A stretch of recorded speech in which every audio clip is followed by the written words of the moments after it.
ನಮಸ್ಕಾರ ವೀಕ್ಷಕರೇ, ನೀವು ನೋಡ್ತಾ ಇದ್ದೀರಾ ಪಬ್ಲಿಕ್ ಟೈಮ್ಸ್ ಕರ್ನಾಟಕ ನ್ಯೂಸ್. ನಾನು ಪವನ್. ಎಲ್ಲರಿಗೂ ನಮಸ್ಕಾರ.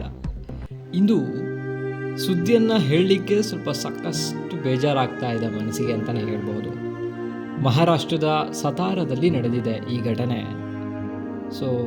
ಪ್ರಮೋದ್ ಜಾಧವ್ ಅಂತ ಹೇಳಿ 32 ವರ್ಷದ ಒಬ್ಬ ಯೋಧ. ಇವ್ರ ಹೆಂಡತಿ ಪ್ರೆಗ್ನೆಂಟ್ ಇರ್ತಾರೆ.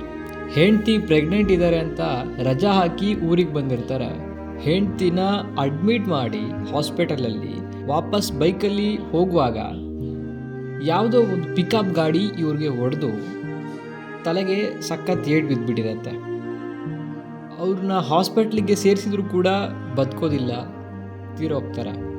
ಆದರೆ ಆ ಕಡೆ ಹೆಂಡ್ತಿ ಒಂದು ಮಗುಗೆ ಜನ್ಮ ನೀಡ್ತಾಳೆ, ಹೆಣ್ಣು ಮಗುಗೆ.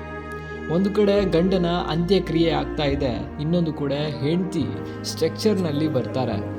ಇನ್ನು ಆ ಮಗು ಹುಟ್ಟಿ 8 ಗಂಟೆಗಳಾಗಿತ್ತು.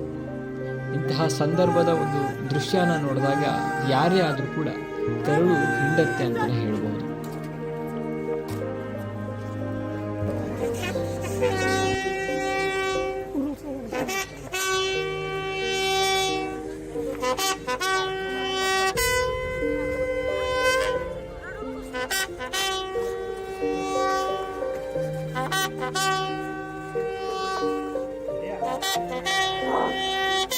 Halo.